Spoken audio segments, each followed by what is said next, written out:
Greetings to those who watch below. The Appalachian region of America is rich in folklore, and also in creepy encounters. As normal, permission has been sought from all authors of the pieces. Followed while cabin camping by Sweet Sparks.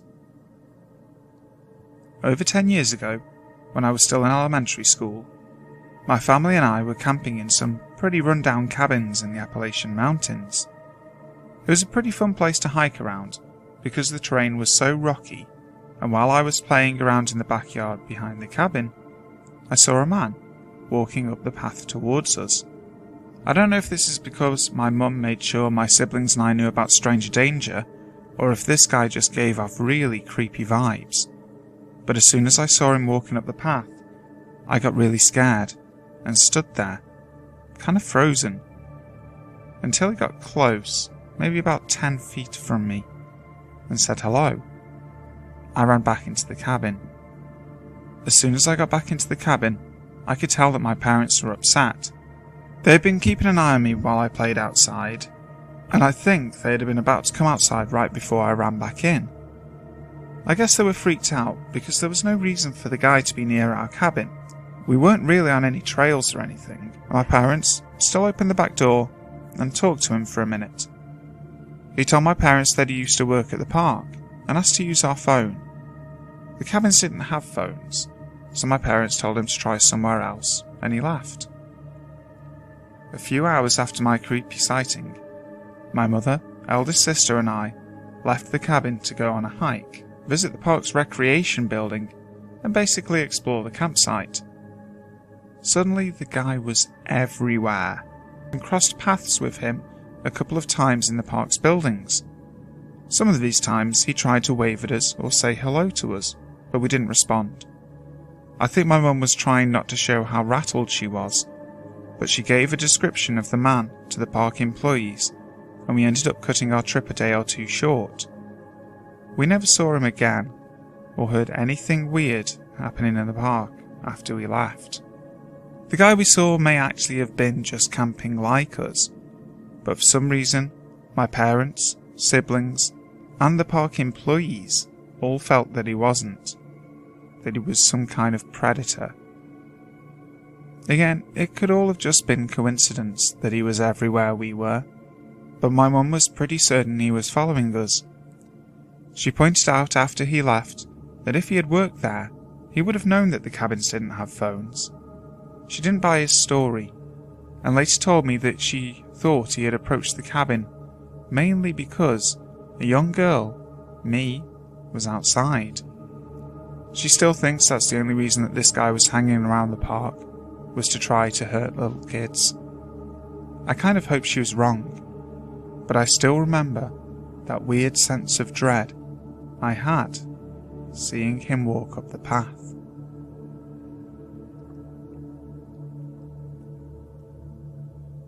Shot at in the Appalachians by Anonymous.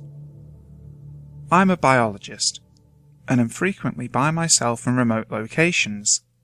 This occurred when I was 26, and somewhere between green and seasoned. I was surveying wetlands in a remote area of the Appalachians, in an area dominated by thick pine forest.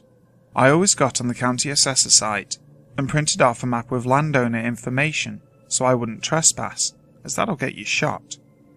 At this particular site, there was a private driveway going through US Forest Service land that let me get to this area a little quicker. This driveway was absolutely public property, and at no point did I trespass. I pulled onto this road that was clearly created by the US Forestry Service and pulled off to the side about 30 yards from his private entry gate. My vehicle was a clearly marked state government vehicle. The forest is old-growth pine, but on the outer edges of the forest it's thick with undergrowth, forming a kind of wall before you get under the pines in a nice open understory. I walked about 200 yards in when nature calls, and I make like a bear in the woods and do my business. I'm a biologist, it's no biggie. Midway through, I hear yelling back at my truck. I think, great, now I have to deal with this. I'm wrapping up my business, getting ready to walk back to the truck, and I hear gunshots. I stopped walking and thought, yeah, I'm not walking back to there. I was at a loss of what exactly to do, and stood there for about a minute considering my options, when I heard him breaking through the undergrowth on the edge of the forest. Shit, he's coming into the woods. I get a bad vibe. This is absolutely the type of area where people just straight up disappear, and they do. It's very, very remote, and the communities are very closed. This county has more than double the amount of game wardens than other counties for a very good reason. I take off in a crouching jog, using my sense of direction to make it out to the main road about 600 yards away. More gunshots. Except these have a crack to them. That means that they're coming in my direction. There's no way he sees me. Maybe he's just hearing me. Maybe he's firing above my head. Adrenaline kicks in 100% now, and I'm moving in a mix of terror and urgency to get back to the main road. I eventually get to the main road and hide under a bridge. I call a colleague to give him the details of where I am, so at least they can find my body. And then I call 911. This was the first time in my life I'd ever called 911. The operator doesn't believe me at first, but eventually I get in touch with a deputy, who also doesn't believe me. They're probably just shooting at tin cans. Bullshit. It's Sunday night, and he's too lazy to get off his ass. I move further away into a public hunting area, and a game warden stops in. God bless him, he took me seriously. And a few locals came by and comment how that landowner is an asshole. He was from Louisiana and not local. I got along well with all the locals I had encountered, so that made more sense. After an hour, the deputy gives me a ride back to my state vehicle. The son of a bitch is parked on an ATV with a rifle laid across his lap, waiting for me in the dark. The deputy and I get out of the car, and I just walk straight to my truck and leave. It's almost 9 PM, and I have a 4-hour drive to get home, and I'd just had enough. At the time, I didn't want to talk to the guy at all, but now I wish I had. After this, I quietly started carrying a firearm in the field with me at all times.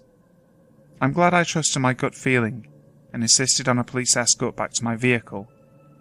That was not an encounter or conversation I wanted to have with someone with an overly active trigger finger.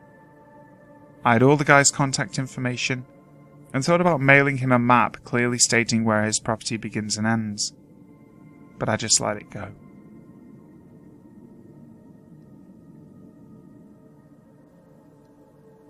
My Story About Camping in the Appalachians by Six String Shadows. A few years back, my girlfriend and I, having hiked several other parts of the Appalachian Trail, decided we want to give the southern portion of Virginia's trail a shot.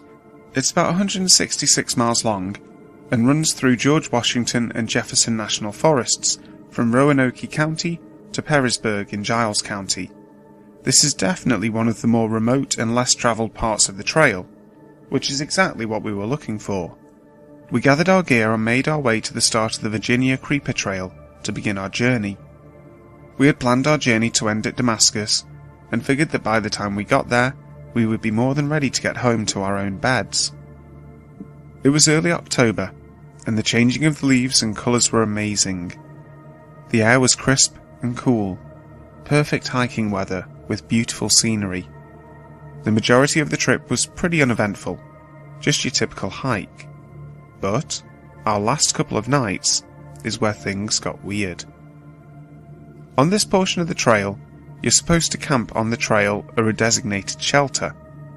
We didn't really want to run into other people, and didn't want anyone coming up on us in the middle of the night, so we decided to ignore those suggestions and find our own little spot off the trail. A little searching around, and we found a spot a little ways off the trail in the middle of a small clearing. It was perfect. We set up camp, cooked some food, talked for a while, then snuggled up and went to sleep for the night. Somewhere around 2 AM, I was woken by my girlfriend shaking me awake, telling me, "Get your gun. Someone's outside walking round our tent." She informed me that she woke up to what sounded like someone right outside the tent, running a knife or something along the side while circling us. When hiking, I carry a 1911 and a judge with me. You never know exactly who or what you might run into when on such a long hike in a remote location. I got the judge out of my pack, and then we sat silently, listening for any sounds. A few minutes of nothing but the breeze blowing through the trees, and then I heard it. Snap, crunch, snap. Someone, or something, walking in the woods behind our tent. I got the flashlight and silently made my way out of the tent. Our fire had went out, so it was nearly pitch black. Illuminated by only the dim glow of the October moon, I told my girlfriend to stay put while I checked it out. I didn't flick the flashlight on right away, so as not to give away that I was out of the tent and have it become a shining beacon of my location. Instead, I waited to hear more noises. After a few minutes, snap, crunch, crack. It sounded like it was bipedal, based on the way the steps were paced. I turned on the flashlight and flooded the area with light. I thought I saw someone move behind a tree. I yelled out and told them to go away and that I was armed. I kept the light on the area with my gun drawn and slowly approached the area where I thought I saw the figure. Then, from my right, I hear what sounds like someone running away through the woods. I spin and face my light that way, and then, from the original spot, hear who or whatever was there take off into the woods. There's no way I'm giving chase, so I return to the campsite. I tell my girlfriend about what happened, and I end up sitting guard outside the tent, in the darkness, until daybreak. In the morning, I looked around a bit for signs of who or whatever it was, and I discovered a boot print in some soft, moist dirt not far from our tent. It wasn't mine, and it wasn't my girl's. This freaked me out, as it confirmed that someone, perhaps more than one person, was skulking around our tent in the dark. I kept it to myself, because I didn't want to freak my girl out any more than she already was. At this point we were pretty deep in, and still had 2 days left. That day we walked a little faster than normal, and covered as much ground as possible. When it came time to set up camp, I found a spot near a cliff, where we could place the tent in a small overhang, and prevent anyone from coming up behind us. The whole day up to this point, I had the feeling we were being followed. I had no confirmation of this, as I hadn't seen or heard anyone else, but it was just a gut feeling. We set up camp and made some food, then retreated to the tent. I gave my girl the 1911, and I kept the judge right next to me, and I assured her that if I slept at all, it would be with one eye open. After a while she drifted off to sleep, and I stayed awake listening to the sounds of the woods at night. I was awake for a few hours, just waiting to see if anything was with me, and I drifted off. I awoke some time later to what sounded like someone going through our stuff outside the tent. I grabbed my gun and woke my girlfriend, shushing her to be quiet. From the faint glow of the fire, I could see someone's silhouette against the tent. There really was someone out there. I yelled out to them something along the lines of, "We're armed, get the fuck out of here." They dropped what they were doing and bolted. I came out of the tent, gun drawn, and ready to shoot someone. Our stuff was strewn all about. They had rummaged through quite a bit of our stuff.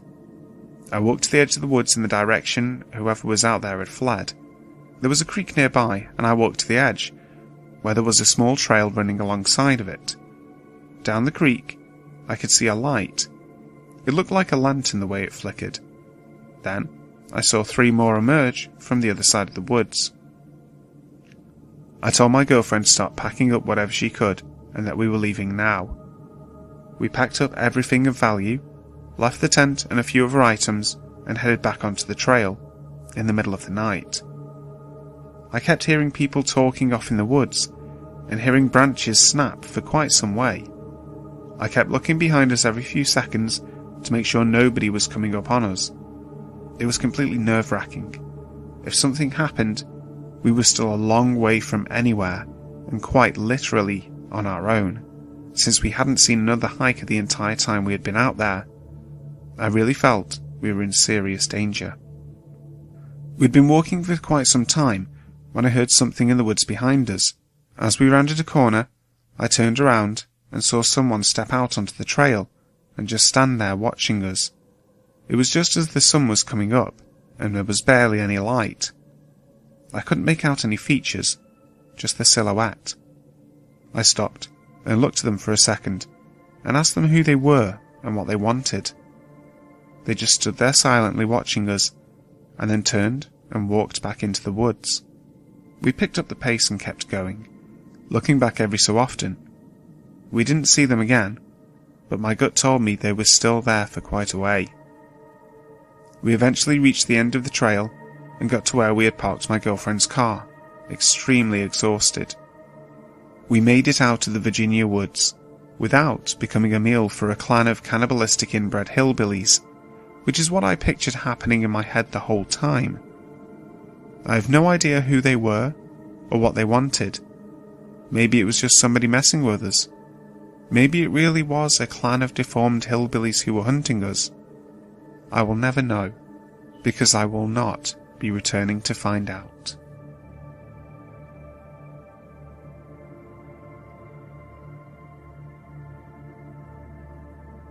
Being Watched While Camping in the Deep Woods by Free Karma Report.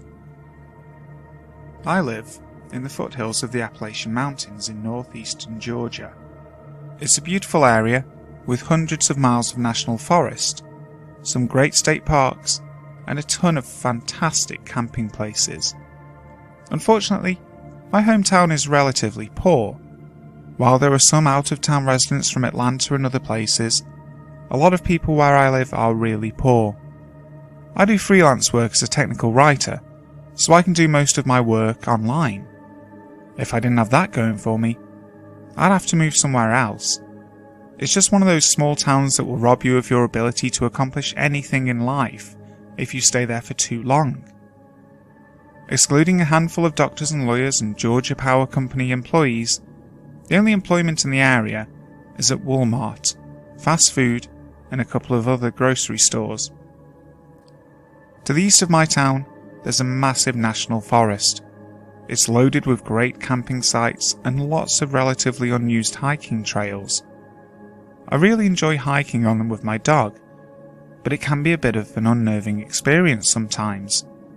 It's about a 10-mile drive from town, and there's no cell phone service or homes for miles. In the past, there have been a lot of vehicle break-ins at the trailheads, and gravel parking lots at some of them glitter with bits of broken glass from what I'm guessing were car windows. Sometimes, there are really shifty people hanging around these trailheads, or just driving around on the Forest Service roads. These are the really rough roads, and you'll see these beat-up $500 cars just barreling along roads meant for a 4x4. Some of the people you see in the cars look like that guy that got crushed by an ATM in Breaking Bad. All that being said, it's still a great place to camp. However, you just have to be careful. A few years ago, 2 of my friends and I decided to go play paintball in the National Forest. It's probably not legal, I know. We decided to turn the paintball expedition into a camping trip, so we could play the next morning too.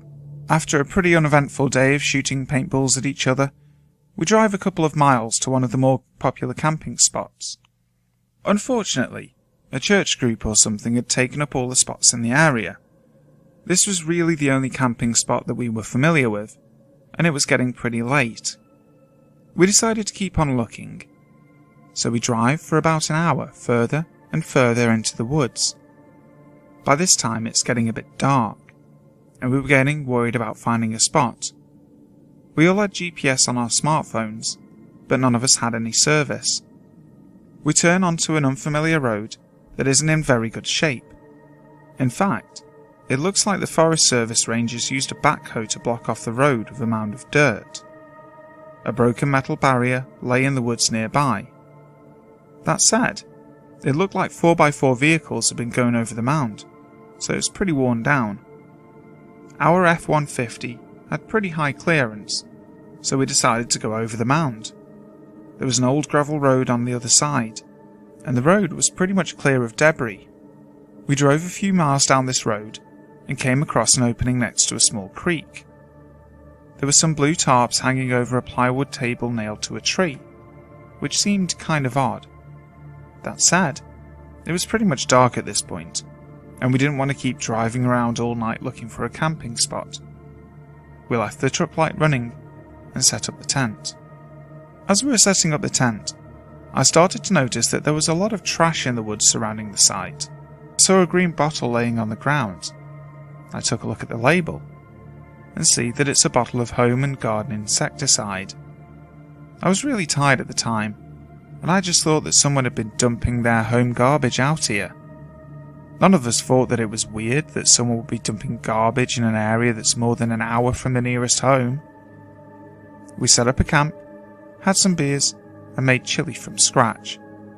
By this time it was probably around 11 PM, and as we're eating, we noticed a faint glow from the other side of a nearby hill. At first we thought it was the moonlight filtering its way through the trees. However, the angles didn't make sense. It didn't seem to be a bright light, and it wasn't moving. It was kind of like that glow that you see over a bright city. We couldn't see the light source itself either.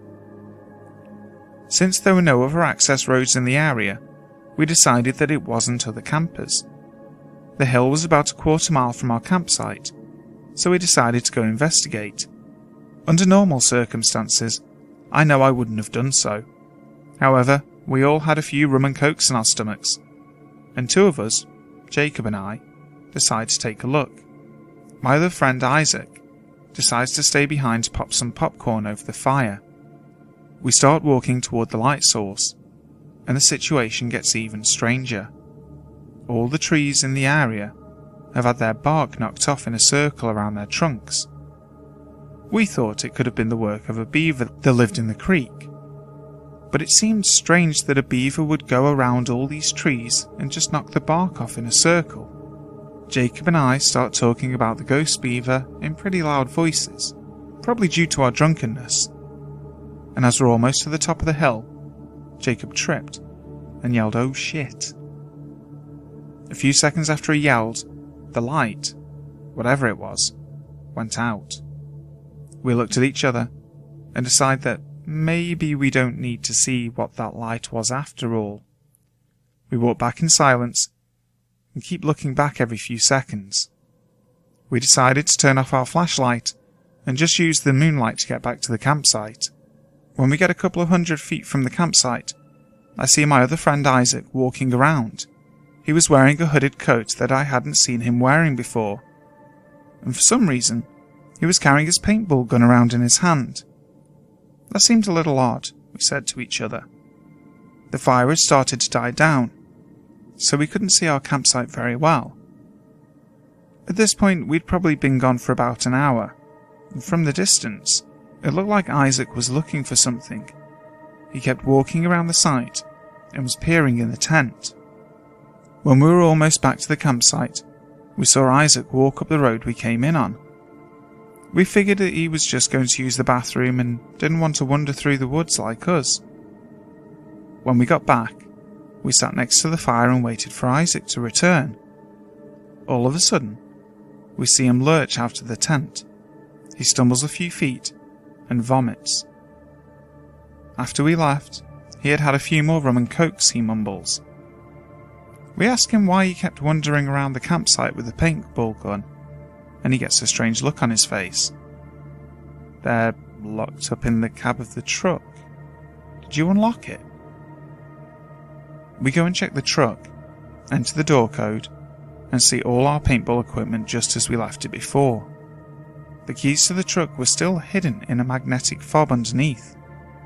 I get a sinking feeling in the pit of my stomach. Isaac, what were you doing after we left? I asked. I was just watching a movie on my phone. Then I fell asleep, I guess. You were walking around with your paintball gun, right? Did you just change jackets? Isaac said he had been in the tent since we left, and that he had been wearing the same unhooded fleece all night. Someone had been walking around our campsite, and it wasn't Isaac. At this point, all of us were way too drunk to drive, but we decided to go ahead and pack up and go back to my house for the night. We don't bother packing up the tent. We just fold it down with the sleeping bags and everything in it. We jump in the F-150 and start to drive out. When we get to the dirt hump, we see something grey blocking our path. The metal barrier that had been lying in the woods earlier is now back on its stand, right on top of the hump. By this point, all of us have sobered up to the situation. No one wants to get out of the car to try to move the barrier. I had a metal guard on the front of the F-150, so I drive slowly forward, tapping the metal barrier with the front of my truck, and it falls right off. We drive over it slowly, terrified that it would pop one of the truck's tyres as we drove over, but it didn't. As we drove down the road, we saw a vehicle following us with its lights off. It's probably 1,000 foot behind us, but we keep catching glimpses of it as the moon reflects light off of it. I start to drive as fast as I can on the Forest Service road, and the other vehicle keeps pace. It doesn't get any closer though, it just stays 1 or 2 turns behind us. We can only see it when the road straightens out. After about 45 minutes of speeding along gravel roads, we make it back to the main paved road. I start to drive everyone back to my house, but decide to go a different way just to be safe. I didn't get pulled over for a DUI, luckily. Camping can be fun, but very rural camping can be dangerous. I've driven past that metal barrier since that time, but it's always been in place. I would never go down that road again though.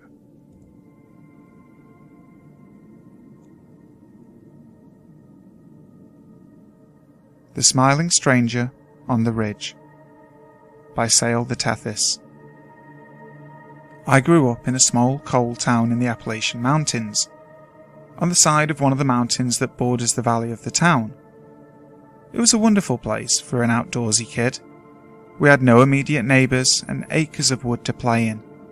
Above our house was a ridge that ran along the border of a state park, but all the trails and public areas were far in the valley below, separated by a thick forest and plenty of no trespassing signs, so we rarely had hikers crossing over onto our land.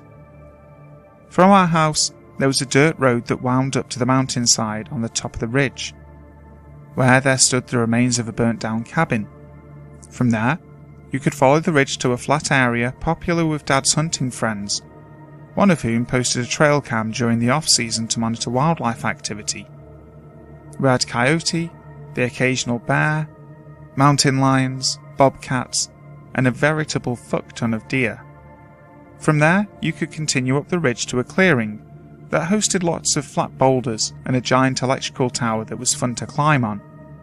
I'd venture there often with the family's black lab and spend hours reading, climbing, and generally enjoying nature. One early fall day when I was around 13, I headed up there with a backpack full of snacks and a book. I'd taken care to avoid the trail cam, as it was the old film variety, and I'd gotten into trouble for inadvertently filling entire rolls of film goofing off in the area where it was posted. I reached my favourite rock at the edge of the clearing near the power lines, and had just settled down to read when Felicia started to bark and growl rather aggressively. At first I paid no mind, as she loved to chase deer, but this time she didn't bound off into the woods after her quarry. Instead, she stuck next to me, growling at something unseen in the thick tangle of brush and trees on the steep mountainside that faced the park. Now, I'd occasionally considered hiking down that way into the park, but it wasn't easy passage.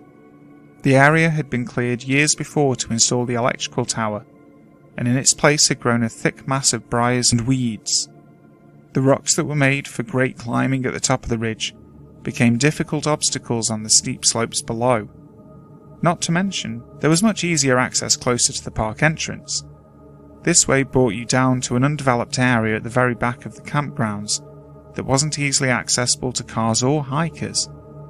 So I was taken off guard to see a man fighting his way through the brush from that direction. Nervously, I called out hello and gripped Felicia's collar. She had a tendency to jump on people when she got excited, and I didn't want her to tumble down the mountain. The man smiled, extracted himself from the thorns, and made his way up the hill to the base of my rock. I don't know if it was Felicia's reaction to him, or the rather remote and impassable way that he'd come, but his presence made me feel uneasy. He seemed normal and friendly enough. He was probably in his mid to late 20s, average height and build, and rather unremarkable looking.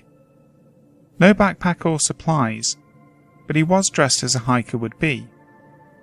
I didn't like the way he looked at me, although at my young age I couldn't place why it unsettled me. As a grown woman, I can look back and realize he was sizing me up. From his smile, he seemed to be pleased with what he saw. "Hi there, where'd you come from?" He had no trace of an accent, which struck me as odd. Our area has a pretty strong regional accent, and we don't get a lot of outsiders. I live just down the hill. I was hiking my dog. She seems like a nice dog," he told me, with no trace of irony. Felicia was snarling and vibrating with malice, but he seemed unconcerned. "You should have her on a leash, though. Wouldn't want to get in trouble with the park." "We put her on a leash when we're down in the park, but this part is our property." No reaction to learning that he was essentially trespassing. "Still, you're so close. You don't know who you might run into up here." "No one from the park comes up here," I told him. I was being a bit rude, but I was annoyed that some stranger was telling me what to do with my dog on my property. "I'm from the park," he said, still grinning. "I'm one of the rangers, and I wanted to see the property. What would you have done if she'd attacked me? You could get in big trouble." At this, I immediately chilled. We only had one ranger, and he was a close friend of the family. This guy was definitely not him, but I was afraid to let on that I knew he was lying. So I dug out Felicia's leash and clipped her, then stood up, slinging my backpack on. "Sorry, we'll let you get on with your hike. I have to get home." "Your parents know that you're up here?" "Oh yes, they expect me home quite soon." "Do they come up here often?" "Dad does. He comes up to check the trail cams," I improvised on a whim. This was the first time I saw the friendly stranger's smile falter. "Trail cams?" "Yeah, there are lots up here. He and his friends like to hunt." The smile returned, but it was cold this time. Well, these would make excellent hunting grounds. He took a step toward me, and Felicia lunged, nearly yanking the leash out of my hands. I managed to haul her back in time to keep her from tearing the man's smile right off his face. He didn't so much as flinch. "You should head back. Keep a tight hold on that leash now. Maybe I'll see you up here again sometime." "Yeah, maybe," I said, thinking to myself that I'd never step foot in the woods again. "Well, bye." I quickly dragged Felicia away, looking back over my shoulder every now and then. He remained motionless in the spot where I'd left him, staring after me with that same fucking smile. Once he was out of sight, I picked up the pace. Felicia growled over her shoulder a few times, and occasionally I heard branches snap behind me, but glancing back, I saw no sign of him following. I cut straight across the clearing with the trail cam, not bothering to avoid it in my rush to get home from the stranger. Once we hit the road that led home, I unclipped Felicia from her leash and broke into a jog. She remained at my side until I got home. I didn't mention the stranger to my parents at first. They were wary about me hiking alone, and I didn't want them to forbid it. Furthermore, by the time I'd gotten home, I'd convinced myself that I'd overreacted to the whole thing. He was probably just a hiker, and made up the bit about being a ranger to fuck with me, since I was giving him attitude. Still, I didn't hike back up to the ridge that week, and instead stuck to the woods below my house. At the end of the week, I came home from school to a pissed-off dad, demanding to know if I'd messed with the trail cam. His buddy had come to collect the film, and discovered that the cam had been switched off with only a few frames taken.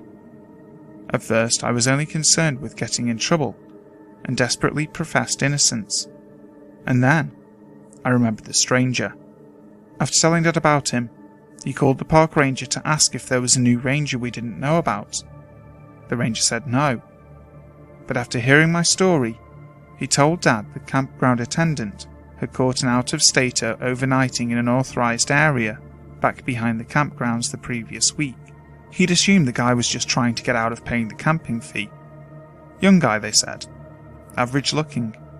Very friendly. He apologized for what he said was a mistake and took off. Shortly afterward, we heard from Dad's buddy with the trail cam. He'd gotten the roll developed, even though there were only a few frames filled up. The last one was of me and Felicia, cutting across the clearing. Thank God I'd told the stranger there were multiple cams. I imagine he gave up once he couldn't locate the other ones. My parents have since moved into a snug little neighbourhood down in the valley, and I've moved out of the town. In my parents' backyard, on the riverbank, there's a mound covered by Easter lilies that marks Felicia's final resting place. The house I grew up in fell into disrepair after it was sold and eventually burned to the ground. No one lives on the property now, but the clearing at the top is still popular with hunters. When I'm home visiting for the holidays, I still like to hike up to the ridge. I wave at all the trail cams, and I always bring a dog. Want to make sure you never miss a new release from the official Creepypasta.com YouTube channel again? Be sure to subscribe and hit that bell to turn on notifications.